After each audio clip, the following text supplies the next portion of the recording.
Assalamualaikum warahmatullahi wabarakatuh. Alhamdulillahirabbil alamin. Bapak Ibu rekan muslim, terima kasih mau hadir di sini mendengarkan presentasi kami, melihat apa yang akan kami berikan, dan semoga Bapak Ibu bisa memahami program kami dan tertarik bergabung bersama kami menyelesaikan salah satu tantangan kehidupan umat ini, terutama umat di Indonesia. Nah, kami dari Zokakir, perkenalkan, didirikan tahun 2015, walaupun aktifnya sekitar tahun 2016 ya. Kami fokusnya awalnya adalah edukasi ilmu kreatif pada masyarakat. Kami memang lembaga swadaya masyarakat, jadi lembaga filantropi. Namun dalam perjalanannya kami banyak terlibat dengan banyak kegiatan sosial, dan tahun 2020 kami mengubah organisasi kami menjadi Sahabat Pangan, jadi Zokakir gitu. Dan juga pemberdayaan masyarakat, terutama di bidang pendidikan, kreativitas, dan kesehatan mental. Oleh karena itu, kegiatan kami banyak mengadakan pelatihan event yang berhubungan dengan kesehatan. Nah, Bapak Ibu, cara kami mendanai operasional tidak dengan meminta dana, walaupun itu kami lakukan kalau lagi terpaksa ada kebutuhan dana darurat, tapi kami lebih sering mengadakan kegiatan yang sifatnya jual beli barokah atau kita sebut dengan jubah. Jadi kami berikan ilmu, kemudian kami mendapatkan uang donasi buat dana operasional maupun kegiatan kami di kegiatan sosial. Jadi memang kami sengaja melakukan ini sekaligus edukasi pada beberapa binaan kami, tunanetra dan duafa, untuk mengajarkan pada mereka untuk tidak jualan, tidak minta, tapi fokus pada jualan, sebisa mungkin jualan, gitu. Karena lebih meningkatkan kemandirian dan juga kemuliaan ya, gitu, dibanding meminta. Gitu. Nah, salah satu program yang sedang kami ingin jalankan adalah mengikuti program dan anjuran dari WHO, walaupun kami juga aneh, pemerintah Indonesia justru malah tidak responsif terhadap anjuran WHO. Jadi WHO punya program namanya Task Safety Program. Task Safety Program ada program yang pertama kali dikembangkan di Afrika ya, di Nigeria, di Somalia dan sebagainya, itu terutama untuk mengatasi para dokter atau mereka yang bisa menyehatkan badan manusia gitu. Karena jarak mereka kadang-kadang ke desa sangat jauh. Jadi mereka mengkonversi, memberikan pelatihan pada masyarakat umum non medis untuk bisa melakukan minimal tindakan awal untuk melakukan proses pengobatan ataupun sesi diagnosa ataupun terapi-terapi sederhana yang dilakukan. Namun kemudian program ini berkembang di Amerika, di Inggris, dan beberapa negara maju. Dan mereka kemudian memahami bahwa manusia adalah yang terpenting di sana, sehingga mereka mengembangkan PSP untuk kesehatan mental, terutama di negeri seperti Amerika dan Inggris, di mana banyak orang tidak paham tentang kesehatan mental, kemudian mereka memberikan pelatihan pada bartender, pada tukang cukur, pada banyak hal gitu. Karena mereka lebih suka dialog, mereka diskusi dengan mereka kan, bukan dengan psikolog gitu. Dan ini mereka cukup berhasil gitu sekarang karena ada banyak center-center terapi kesehatan atau kesehatan mental yang berkembang di banyak area gitu. Mungkin Bapak Ibu pernah lihat film karena orang kecanduan dan sebagainya, mereka punya grup-grup ini. Juga kantor-kantor di daerah elit itu kalau malam tidak dipakai digunakan untuk pertemuan sesi terapi mental untuk menyelesaikan tantangan mental masyarakat. Itu luar biasa. Program itu berhasil, TSP itu, dan membuat perubahan pada masyarakat. Sayangnya Indonesia parah ya, gitu. Parah karena kesehatan mental tidak diperhatikan. Jargon revolusi mental hanya jargon, tidak berjalan gitu. Saya tidak tahu BIP kegiatannya seperti apa, gitu. Yang jelas kondisi masyarakat kita parah. Indikasi adalah kriminalitas meningkat bahkan dengan berbagai macam variasinya. LGBT meningkat dan banyak hal yang sebenarnya bisa diselesaikan secara mental tapi tidak bisa dilakukan. karena juga BPJS tidak bisa penuh memberikan tunjangan terhadap kesehatan mental ya gitu. Karena juga di sisi lain masyarakat kadang tidak ngerti bahwa punya mental atau punya bermasalah.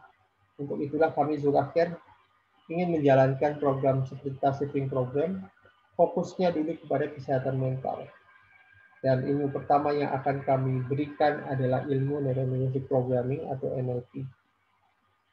Dan mudah-mudahan program ini berhasil dan Bapak Ibu bisa bergabung sebagai tim penyehat mental gitu. Dan cara bergabungnya bisa berbagai macam, nanti begitu lulus Bapak Ibu bisa membuka praktek, bisa juga menjadi duta kesehatan mental gitu, sambil berjalan, sambil ngobrol-ngobrol seperti di bartender ya. Tapi menggunakan teknik-teknik yang ada untuk membuat perubahan pada diri seseorang. Baik, ini tadi ingin cerita dulu ide kami mengadakan ini dan kita paham bahwa kita punya psikolog dan psikiater itu ternyata sangat defisit ya. Data 2000 ini adalah data 2012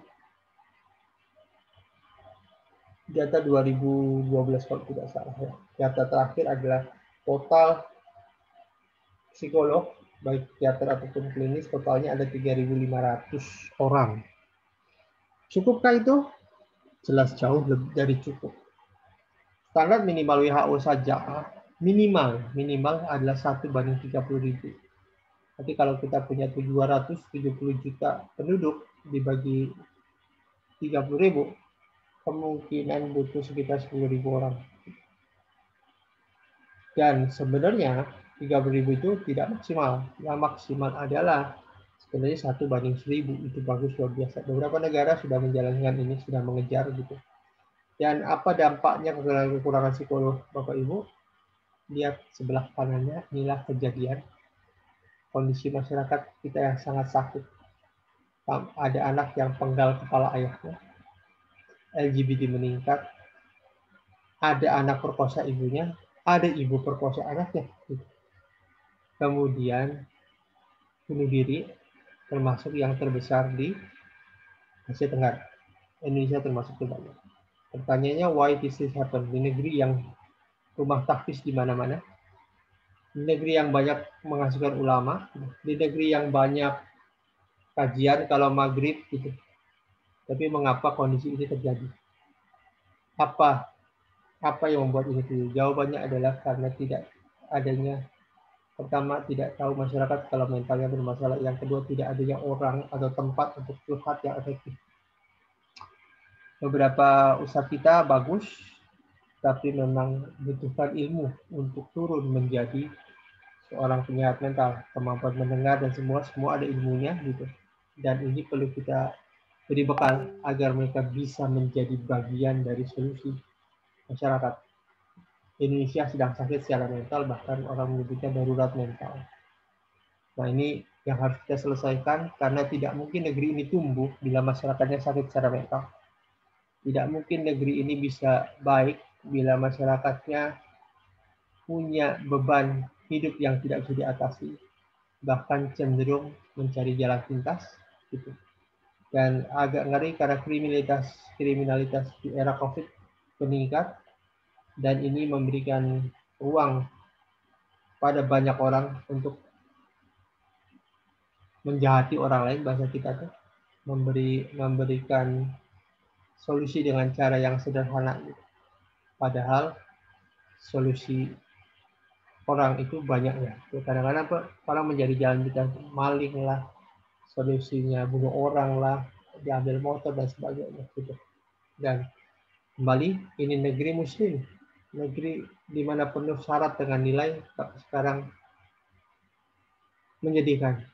Dan butuhkan orang seperti Bapak Ibu untuk hadir bersama menyelesaikan tantangan ini. Kalau nggak kita, siapa lagi? Kita tidak terlalu berharap dengan pemerintah saat ini ya, dengan begitu banyak masalah yang dihadapi, dan mungkin juga tidak tercecer hal seperti ini. Gitu. Mereka lupa bahwa apapun bantuan, dana dan sebagainya, kalau masyarakatnya tidak dibenahi, tantangannya jadi lebih mengerikan. Gitu. Dan kita butuh turun untuk menyelesaikan. Baik, ini yang mau kami lakukan. Jadi kembali ke sini sebentar. Program ini sebenarnya kami luncurkan untuk dua hal tujuannya. Tujuan pertama adalah sekretariat kami, itu yang di bawah. Kita ingin berubah menjadi dapur umum Duafa untuk bisa mensuplai makanan pada Duafa, karena selain tadi mental health, juga ada kriminalitas, berubah karena masalah perut. Dan hari ini kita mendapatkan informasi bahwa 40 juta orang terkena PHK, jadi bukan 2 juta seperti kata pemerintah, menurut Kadin gitu. Ini artinya menambah jumlah masyarakat miskin yang kurang lebih 20 jutaan yang belum selesai. Dan kajian sekarang Bapak Ibu pahami, ada orang punya rumah, ada orang tinggal di apartemen, karena dia sebenarnya beli apartemen karena dekat dengan kantor, tapi kemudian di PHK, uang PHK-nya belum dibayar semua karena nunggu jual aset, dan mereka tidak punya uang untuk beli makanan. Semua aset sudah terjual. Gitu. Yang ada adalah apartemennya yang sedang dijual tapi belum laku. Dengan kata lain, orang itu butuh makan. Mau ngajuin ke Duafa nggak mungkin, karena orang tinggal di apartemen masa Duafa. Gitu. Tapi dia sudah dikejar perbankan cicilannya, dia sudah dikejar pemilik gedung karena harus bayar service charge. Dia nggak punya uang untuk itu, mobil semua sudah terjual. Pertanyaannya sekarang, mereka mau lari kemana? Dan kalau kami punya dapur umum Duafa, kami bisa suplai makanan ke banyak orang. Satu, yang kedua, kami juga akan membangun layanan bisnis, layanan inkubasi bisnis untuk difabel dan tunanetra. Dan salah satunya kami sedang merencanakan untuk membangun profesional spa dan terapi untuk tunanetra. Itu misi kami. Jadi selain menyehatkan masyarakat, mencetak terapis, membangun Indonesia lebih baik, kami juga ingin membangun dapur umum Duafa, suplai makanan pada mereka, juga membantu tunanetra untuk bisa cepat kembali, karena tunanetra saat ini yang paling parah, Bapak Ibu. Di mereka itu banyak orang yang pergi dari tempat pijatnya karena COVID ya gitu. Bayangkan orang kalau hanya dapat 2 orang sebulan gitu dengan bayaran 100.000 paling 200.000. Bagaimana menghidupi keluarganya? Karena tunanetra sama dengan kita Bapak Ibu. Mereka butuh hidup, mereka butuh cari penghasilan, tapi mereka mencarinya dalam gelap, sementara kita di dalam terang. Ya, gitu. Baik, nah ini akan kami lakukan. Jadi ini gambar tunanetra sedang belajar. Itu di bawah adalah profil yang akan dikerjakan membangun spa profesional ya. Kita mudah-mudahan akan bisa buka di daerah elit di Jakarta dan HR Rasuna Said gitu. Maksudnya supaya orang bisa datang dan nilainya tinggi dan menghasilkan lebih banyak gitu. Karena itu dekat orang kantor ya, kami akan buka di sana. Mudah-mudahan dananya dari masyarakat bisa dibantu. Nah, kami akan rekrut tim TSP gitu. Tim ini akan belajar ilmu NLP. Di Ramadan ini kami telah deal dengan salah satu lembaga sertifikasi. Gitu. Kami akan pakai kurikulum dan silabusnya, tapi hanya di Ramadan ini. Di luar Ramadan kami tidak boleh rekrut lagi karena takutnya bertentangan dengan harga mereka. Kebetulan mereka sedang vakum selama bulan ini dan mereka akan jalan lagi di bulan Juni. Jadi kami akan berhenti rekrut tim TSP untuk belajar NLP itu. Yang lainnya mungkin kita akan rekrut, tapi NLP hanya diperbolehkan kami rekrut di bulan Ramadan. Gitu. Dan kami juga akan tambahkan ilmu pengembangan diri yang lain yang mahal dan hanya infak saja. Infak itu digunakan tadi kegiatan itu untuk bangun dapur, untuk membangun tunanetra dan sebagainya. Yang kedua, langkahnya Bapak Ibu mohon bantuan karena kami hanya punya kesempatan di Ramadan ini. Dan kami mengajak ketika Bapak datang, mohon bantuan untuk mengajak minimal 2 orang. Gitu, agar kami mau kejar, syukur-syukur bisa 100.000 orang terlihat. Karena kita akan belajar di Telegram kita akan bisa nampung untuk 100.000 orang. Dan bagaimana caranya nampung 100.000 orang? Kalau hari ini saya bisa dapat 10 orang, kalau Bapak Ibu bantu kami kali 2 maka 20 kali 2 sampai menuju 100.000 orang. Jadi komitmen mohon Bapak Ibu ngajak minimal 2 orang untuk terlibat di dalam PPSP dan bayarannya hanya infak untuk kegiatan sosial yang insya Allah bagus di Ramadan gitu. Jadi ini semacam jual beli barakah ya gitu. Kemudian 3, komitmen buka layanan untuk umat. Jadi Bapak Ibu kalau sudah belajar, buka layanan untuk umat. Bapak Ibu bisa buka di rumah, Bapak Ibu bisa buka di masjid, nego dengan masjid dan sebagainya gitu. Di usia itu, kita terus akan terus dibina di Telegram dan mau memerankan peran konseling di kehidupan sehari-hari. Maksudnya begini Bapak Ibu. Keseharian hari-hari ketika ngobrol biasa di kafe dimanapun ngobrol Bapak Ibu bisa melakukan sesi terapi. Jadi tidak harus formal di tempat Bapak Ibu. Dan itu kita akan ajak diskusikan kasus lapangan di grup. Di grup itu kita akan diskusi, belajar, dan terus belajar sampai ke level terbaik yang bisa Bapak Ibu lakukan. Sama yang ketiga, 5 kami minta suka membaca dan bantu orang, karena ini mutlaknya gitu. Nah, kalau Bapak Ibu ingin buka komersil, diperbolehkan, jadi nanti bisa aja lapor ke kita, Bapak Ibu mau komersil 3 hari, misalnya 3 harinya untuk sosial gitu. Komersil itu artinya membuka sesi buat umum. Dan nilainya sebenarnya lumayan. Kalau orang sesi, nilainya bisa sampai sekitar 500.000 per jam. Ya.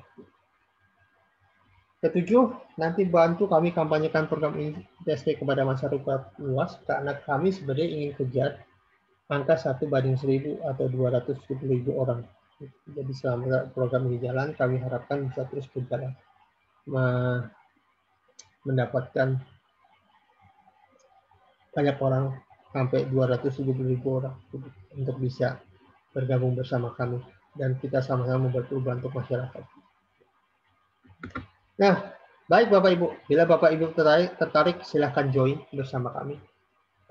Minta informasi pada mereka yang mengirimkan informasi ke WA atau ke telepon yang memberikan informasi ini pada Anda.